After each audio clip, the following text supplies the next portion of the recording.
دستور مدد يا سيدي، مدد يا رجال الله، مدد يا سلطان الأولياء، دستور مدد، مدد يا صاحب الإمداد يا مولانا الشيخ قطب متصرف.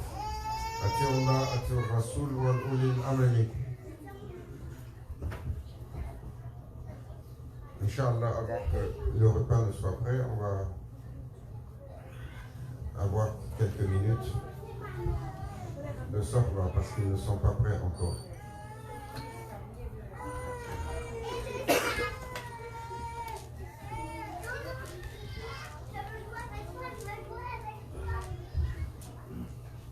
Nous vivons dans un temps difficile, nous vivons dans un temps où tous les humains roulent sous des difficultés.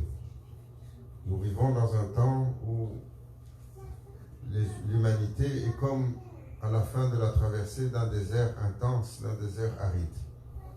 Le désert de Iman. Like we are crossing a so intense desert without no faith. Mais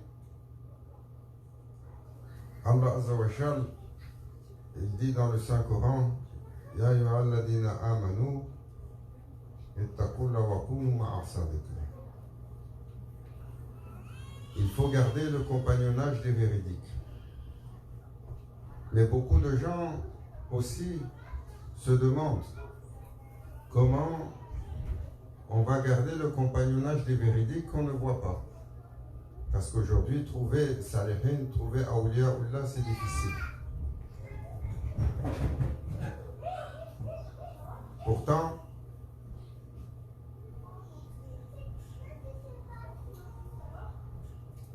leur compagnonnage, Maulana Cheikh Nazim, il disait souvent, si vous pensez à moi, alors c'est que je pense à vous. Mais parce que ça, c'est une translation d'un principe avec Allah. Allah il dit, je suis assis avec celui qui se rappelle de moi. Celui qui fait le dhikr, je suis assis avec lui. Aujourd'hui, masha'Allah, une assemblée de dhikr précédée d'une assemblée de maulid. Qu'est-ce qu'on peut demander de plus dans un temps difficile comme cela? C'est ceux qui nourrissent les cœurs, c'est ceux qui ravivent les cœurs. Mais Allah Azza wa Jal veut pour son serviteur qu'il soit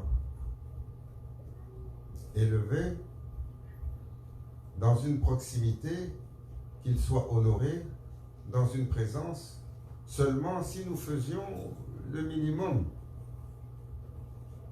Si nous donnions même 10% des efforts qu'on fait pour cette dunya, si on donnait 10% des efforts qu'on fait pour ce monde matériel, si on le donnait sur le chemin d'Allah, les gens toucheraient l'océan de la wilaya, l'océan de la sainteté. Mais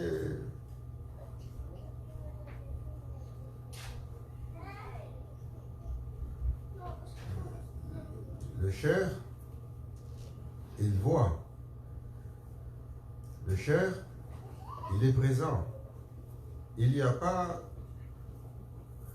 quand vous êtes avec un cher véritable, il n'y a pas d'état d'âme que vous avez qu'il ne voit pas et qu'il ne sent pas. Il n'y a pas de pensée aussi profonde et ainsi aussi intime que vous avez qu'il ne voit pas. Il n'y a pas de difficulté que vous traversez avec lesquelles ils ne sont pas à côté de vous. Ils sont à côté de vous 24/7 dans les moments les plus difficiles. Même si vous ne le savez pas, même si on n'a pas, on ne sent pas la manifestation de cette présence du Murshid. Pourquoi? Parce que Allah, il dit dans le hadith Qudsi, lorsque mon serviteur il s'approche de moi et que je l'aime particulièrement, alors il voit avec ma vue. Il entend avec mon ouïe. Il parle avec ma voix. Il agit avec ma main. Et il marche avec mon pas. Il devient Rabbani. Mais faut-il que nous le croyions? Nous sommes tous sous les difficultés. Chacun, il a un problème. Lui, son problème, c'est l'immigration. Lui, son problème, il n'arrive pas à se marier. Elle, son problème, elle n'arrive pas à avoir d'enfants. L'autre, son problème, c'est la chicane avec les parents. L'autre, son problème, c'est le travail. L'autre, son problème, c'est si. Il n'y a pas quelqu'un ici qui n'a pas un jardin de problèmes.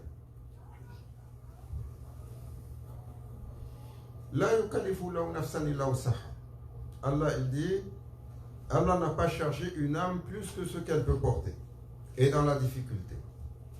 Mais lorsque le fardeau nous pèse, qu'est-ce que nous faisons? La première chose que nous faisons, c'est de se plaindre aux autres. La première chose que nous faisons, c'est de chercher une aide autre que celle d'Allah. Tawakkatu ala Allah. La confiance en Allah n'habite pas nos cœurs, quelles que soient nos difficultés. En fait, sallallahu alayhi wa sallam a décrit pour que ses compagnons comprennent jusqu'à quel point nous sommes loin et nous sommes dans l'illusion. Ici, aujourd'hui, on parle du rapprochement avec le Cheikh comme moyen de proximité, comme wasila, comme intercesseur, comme facilitateur vers chez Allah.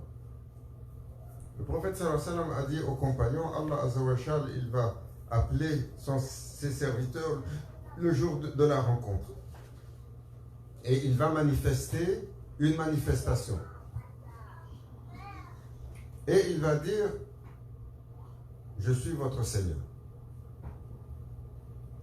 Et le serviteur va dire non.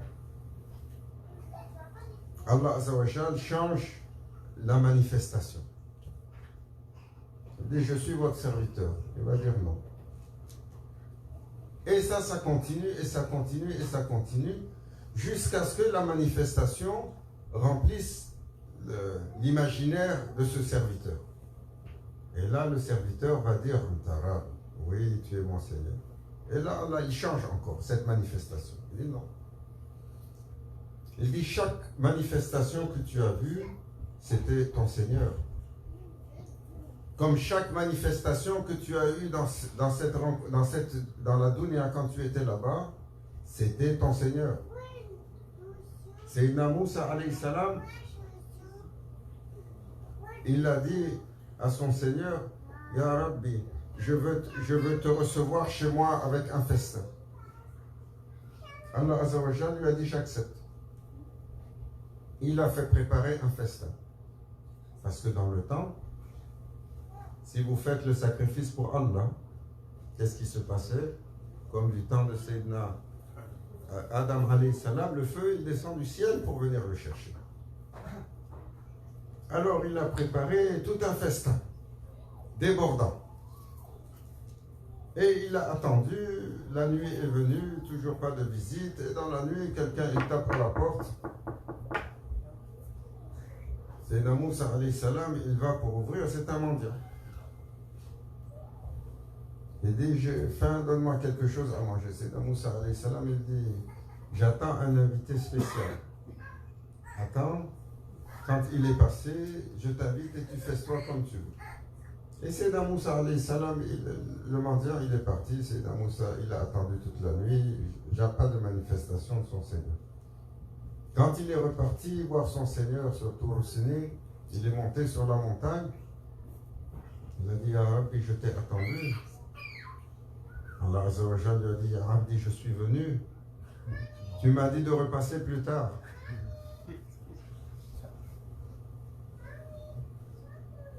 Évidemment que Allah Azza wa Jal, il ne vient pas dans un corps sous la forme d'un mendiant. Non. Mais Allah Azza wa Jal, il utilise tout ce qu'il y a autour de nous pour se manifester, pour voir comment nous recevons cette manifestation d'Allah. Alors, Maulana Cheikh Hicham, il nous donnait comme leçon, lorsque les choses vous brassent et que vous rentrez dans la turbulence et que ça vient vous chercher profondément, parce que tous les jours quelque chose nous arrive, soit avec notre épouse, ou avec notre époux, ou avec notre patron, ou avec notre employé, ou avec le gouvernement. Ou alors ceux qui mangent la viande sans les autres. Et là, Maulana Cheikh, il disait, vous devez comprendre que vous devez revenir à votre taille et comprendre que tout ce qu'il y a autour de vous est à propos d'Allah. C'est un scénario qui est écrit pour vous. Rien n'a changé, il n'y a pas de turbulence. Vous êtes dans une conversation avec votre Seigneur. Alors, combien de manifestations, combien de fois le Cheikh il est présent avec son étudiant? Il le sait, il ne le sait pas. Pourquoi? Parce que nous n'entendons pas sa voix, nous ne voyons pas son apparence dans la vision, ou ne sentons pas son souffle ou la présence, et nous pensons qu'il n'est pas avec nous. Pourquoi nous entendons la voix d'Allah? Nous entendons la voix du prophète sallallahu alayhi wa sallam. Allah hadiri, Allah nadiri, Allah shahidi, Allah ma'i. Il est témoin, il est présent, il est omnivoyant, il est omniprésent, il est témoin, il est avec nous en permanence. Est-ce qu'on voit, on perçoit, on entend? Non. Le prophète sallallahu alayhi wa sallam, wa fikum rasoul.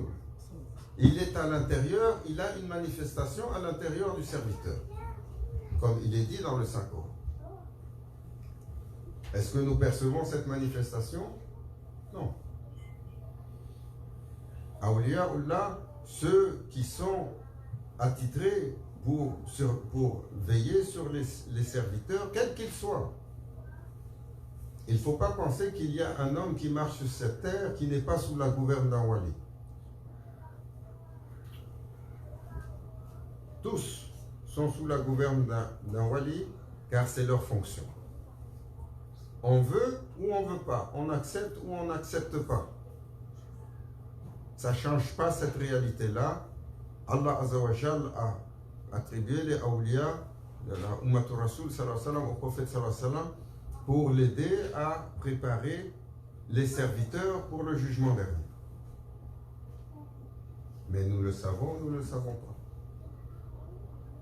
Alors, comment rendre cette présence vivante? Comment rendre ce lien vivant? Maulana Cheikh, il a dit c'est ça. Quand vous pensez à moi, c'est que je pense à vous. Combien de fois nous pensons au Cheikh?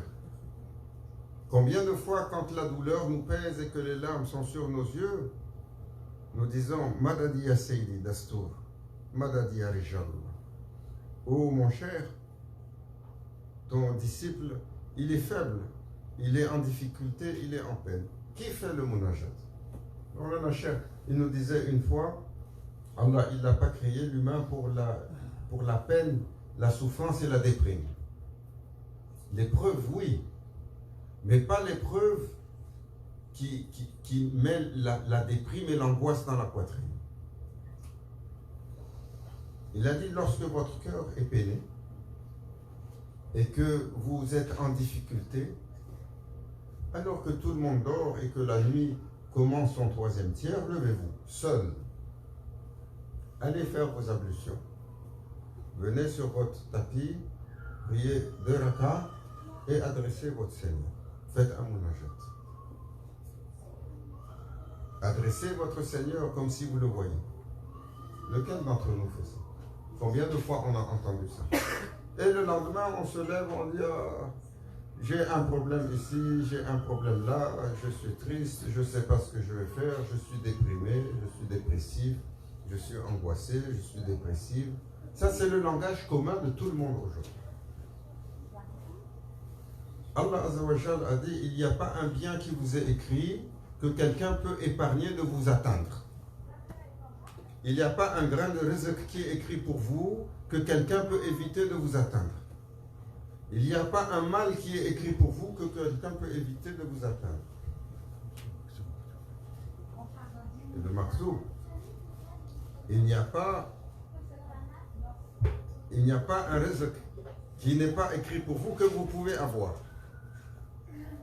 Même si vous multipliez les efforts, même si vous multipliez les shifts supplémentaires, même si vous multipliez les heures sup, même si vous multipliez les coups de coude de compétition pour aller gravir les échelons en bon arriviste. Si Allah n'a pas écrit pour votre rizq, il ne vous touchera pas. C'est pour ça, Bani Israël, la dunya, elle fleurit sur eux. Même s'ils ne bougent pas. Et qu'est-ce que le prophète sallallahu alayhi wa sallam a dit?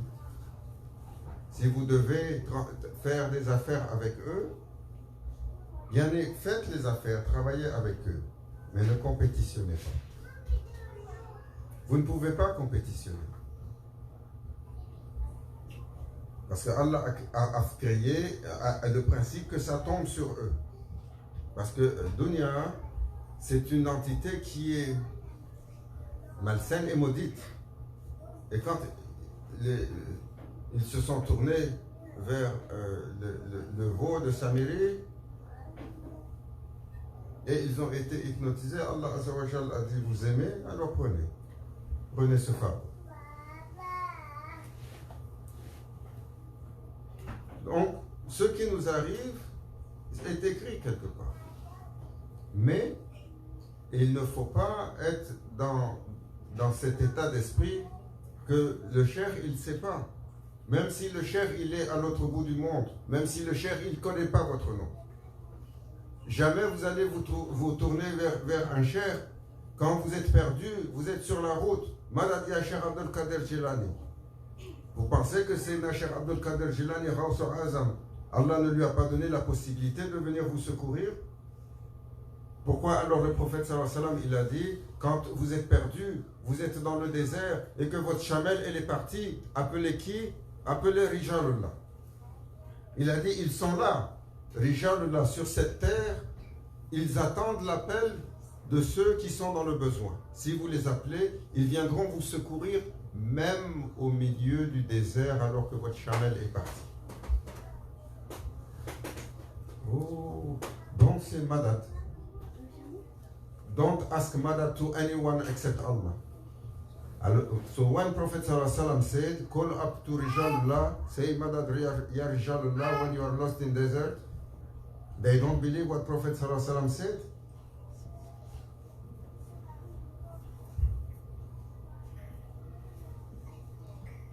Si nous ne percevons pas la réponse, cela ne veut pas dire que nous ne sommes pas entendus. Cela veut dire que nous n'adressons pas de la bonne façon.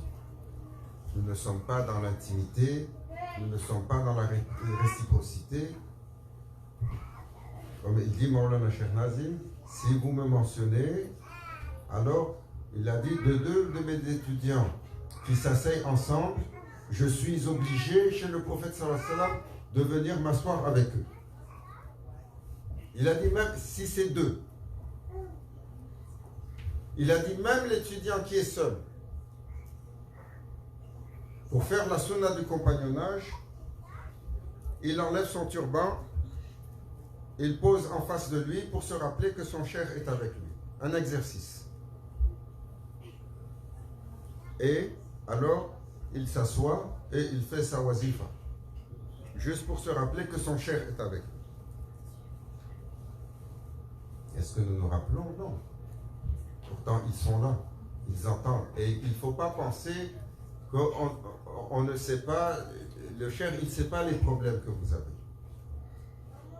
La peine qui est dans votre poitrine, l'angoisse qui est dans votre gorge, la douleur qui vous a été faite, les injustices qui vous sont faites.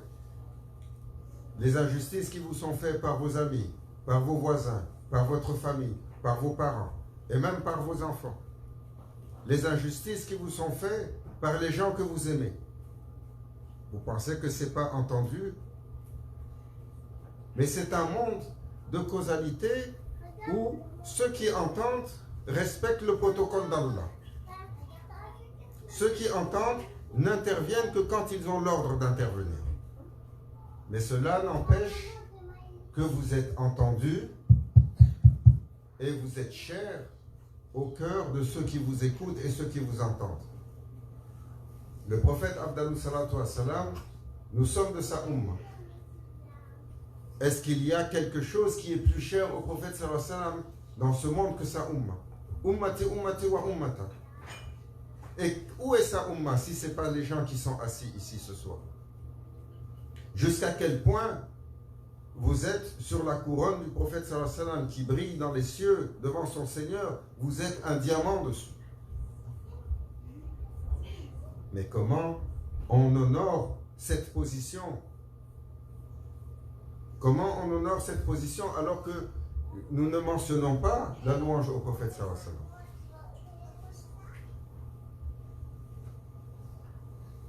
Comment on honore cela alors qu'on ne se souvient pas de lui?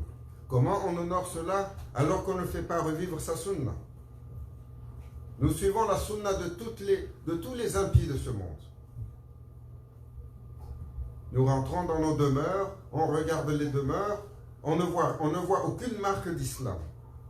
On ne voit aucune marque qui rappelle le prophète sallallahu alayhi wa sallam. La moindre des choses, vous rentrez dans une demeure, il y a Allah Muhammad. Non, qu'est-ce qu'ils font? Il y a le Gauguin. Pour ceux qui sont un peu plus excentriques, ils mettent Picasso ou ils mettent Van Gogh. Et c'est ça qui va vous attirer le plaisir de votre Seigneur. Vous n'avez pas mis son nom, vous n'avez pas mis le nom de son messager. Allah Azza wa Jal a fait briller le nom de son messager partout dans cette création.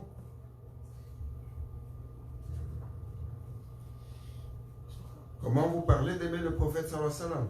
Sa sunna n'est pas ravivée. On rentre dans les maisons, il n'y a pas une date. On rentre dans les maisons, il n'y a pas ce qu'il a aimé.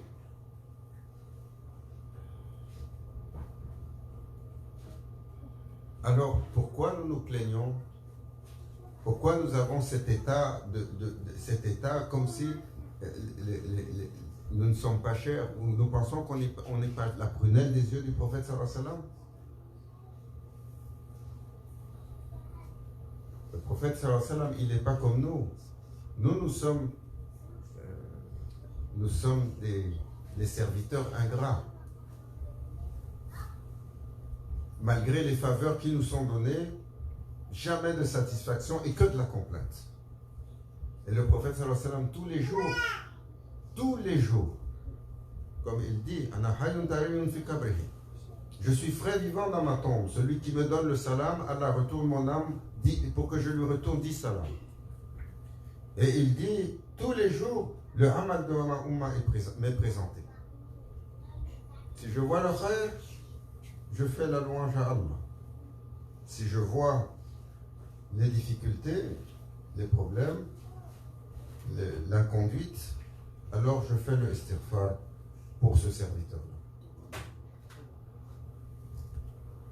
Le prophète sallallahu alayhi wa sallam, on dit, Maulana Cheikh Hicham, il nous racontait cette histoire que Grand Cheikh a dit, quand tous les serviteurs, Allah il va faire que le prophète sallallahu alayhi wa sallam, alors que les serviteurs sont rentrés, tous les serviteurs sont rentrés au paradis. il va dire, il va trouver que le prophète sallallahu alayhi wa sallam, il est anxieux, il est prosterné, il est peiné. Et Allah Azza wa Jalla va lui dire, Ya Abdi, relève ton visage, qu'est-ce qui te peine comme ça? Et le prophète sallallahu alayhi wa sallam, il va dire cela, ceux qui ne sont pas anxieux. Et il va commencer un dua, un munajat chez son Seigneur. Il va faire un dua et Allah va dire, c'est assez, prends un tiers d'entre eux. Et le prophète sallallahu alayhi wa sallam va faire un autre dua, prends un autre tiers. Et le prophète sallallahu alayhi wa sallam va faire un autre dua, prends l'autre tiers. Mais même de ça, il va encore rester les usual suspects, les mafieux complets, pas les mécréants, il y a les vampires de ce monde, les âmes sombres. Et il n'y a rien dans les actions qui peuvent les racheter. Qu'est-ce que le prophète sallallahu alayhi wa sallam va dire? Il va dire, Ya Rabbi, je demande que tu prennes mon amal et que tu écrives pour eux, pour essayer de les racheter. S'il y a quelque chose d'accepté dans mon amal, écrit pour eux. Et Allah, il va accepter pour les sauver. Voilà comment nous sommes chers. Et le prophète sallallahu alayhi wa sallam, Maulana Cheikh disait, Grand Cheikh a dit, il va se retrouver sans amal. Rien. Comme le dernier des derniers, il n'y a pas un hasana qui est écrit pour lui après ça. Parce qu'il a tout donné. Et Allah Azza wa Jal, il va appeler un kalam. Kalam al-Qudra. Il va dire maintenant, par le pouvoir d'Allah, écrit pour mon bien-aimé. Écris les récompenses. Écris les hasanat. Nous sommes chers à ses yeux. Et nous pensons que nous ne sommes pas chers aux yeux d'un cher. Pourquoi? Parce qu'on n'entend pas leur voix. Est-ce que nous les appelons? Pourquoi? Parce qu'on ne voit pas leur manifestation. Vous pensez qu'un cher ne vit pas la peine de ses étudiants? Il ne vit pas la douleur de ses étudiants? Il ne vit pas le déchirement de ses étudiants? Voilà, le Cheikh Hicham, il est rentré en khalwa. L'une des dernières khalwa qu'il a fait quand il était en Turquie. Alors le Cheikh lui a dit, tu vas en khalwa parce que les awliya, dans le diwan, ils ont dit, il faut qu'un serviteur, il rentre pour intercéder pour que l'arrivée de Sayyidina al-Mahdi soit facilitée, parce qu'on ne peut pas continuer. Il a dit, les diwan, ils t'ont choisi. Ils ont dit, lui, il peut avoir cette voie. Ils l'ont fait rentrer 40 jours.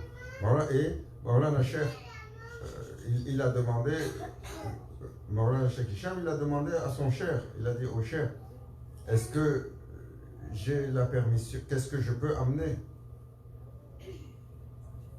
Il a dit, tu peux transcrire, tu peux écrire. Et il a écrit. Quand il est sorti, il a écrit les états qu'il y avait dedans. Il a dit, après 10 jours, le nafs, il est relâché. Pendant 10 jours, il se bat. Pendant 10 jours, il se bat. Parce que vous passez d'un monde libre à une séclusion fermée. Et c'est un combat intense de ne pas bouger. Hein? Est-ce qu'on a vécu ce combat-là? Tous les jours. Quand tu rentres dans un endroit et on te dit, laisse le téléphone de côté. Les addicts au python. Non, une heure, non, je veux regarder. Peut-être il y a un message important. Quand c'est avec le shaitan, il nous dit, Yahoo, comment ils ont fait il y a 1000 ans quand ils n'avaient pas de téléphone et qu'il y avait des messages importants? Oui, il y a juste 20 ans. Alors, il a dit, et le hal est arrivé après 10 jours. Mon cher, il m'a ouvert la connexion avec tous les gens qui sont comme moi coincés. j'ai senti la présence de tous les gens qui sont emprisonnés sur cette terre. Et leur douleur, et leur peine, et leur état. Tous les prisonniers, tous ceux qui sont bloqués, tous ceux qui sont enfermés, tous ceux qui sont contraints, qui sont enchaînés. J'ai senti leur peine, et leur état, et leur détresse. Awliyaullah, ils sont présents et vous êtes chers à leurs yeux parce que vous êtes la manifestation de leur Seigneur pour eux. Il disait, Maulana Cheikh, il disait, souvent on dit, le Cheikh, il n'a pas besoin des étudiants. Pour nous rappeler, un Cheikh, il n'a pas besoin des étudiants. Il a déjà sa station, il a déjà son intimité avec Allah et son intimité avec le prophète sallallahu alayhi wa sallam. Qu'est-ce que l'étudiant il va faire pour lui? Mais de l'autre côté, il nous dit Maulana Cheikh, il dit mais un Cheikh il a besoin des étudiants aussi. Hein, ça pour les gens à l'esprit carré c'est difficile de comprendre qu'on peut dire une chose et son contraire. Il n'a pas besoin de ses étudiants parce qu'il a tout avec son Seigneur et son prophète, le wali. Il a besoin de ses étudiants parce que dans ses prérogatives, dans sa fonction, dans sa mission, il y a de servir les autres. Et ceux qu'il doit servir, c'est également ceux qu'il doit éduquer, qu'il doit élever, sur lesquels il doit veiller, qu'il doit amener. Comme le berger, il conduit le troupeau. Pour le bien des autres. Donc son accomplissement passe également par ce qu'il donne aux autres. Comme un prophète, quelle est la valeur d'un prophète s'il est assis, il n'a pas de nation? Il y a eu des prophètes qui ont eu une très petite nation. Mais quelle est cette fonction s'il est prophète, il n'a pas de nation? D'abord et avant tout, un prophète, il est un envoyé qui est là pour une nation. Et le messager, encore plus, il arrive avec le message. Alors, il ne faut pas penser. Il ne faut pas être dans cet état de fait où je vais aller voir, je vais aller voir le psychothérapeute. Je me sens mal. Allez voir le psychothérapeute. Vous allez dépenser beaucoup d'argent, vous allez entendre beaucoup de choses.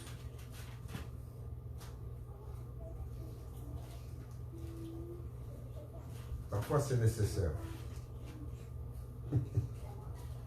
Comme il disait Maulana Cheikh Nazim Al-Dassala aussi. Mais vous êtes cher au cœur du Cheikh.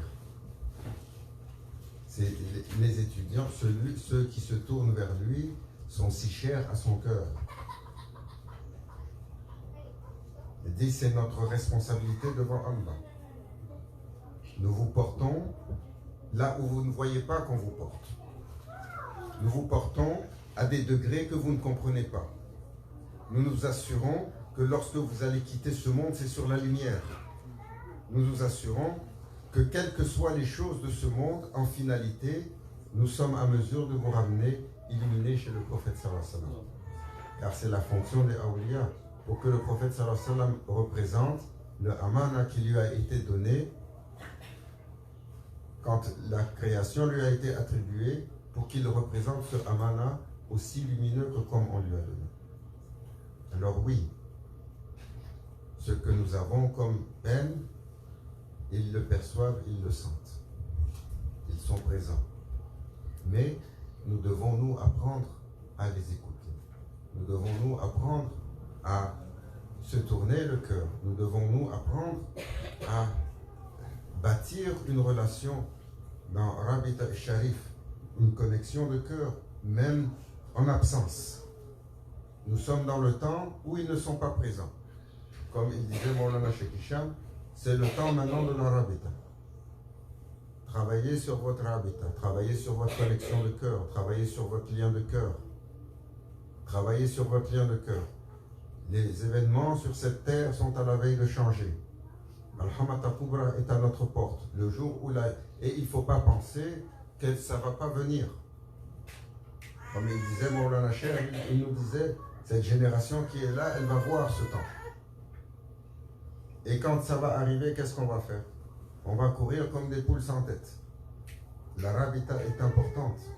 Qu'Allah nous l'accorde, Inch'Allah, qu'il nous ouvre ce lien de cœur, qu'il nous garde cher aux yeux du cher, mais que le cher, il soit également cher à nos yeux. Afin que le prophète sallallahu alayhi wa sallam puisse être cher à nos yeux et que Allah Azza wa Jal soit l'unicité de notre cœur et soit notre secours, soit notre but, soit notre accomplissement, soit notre identité. Ila hadratina bil Fatiha.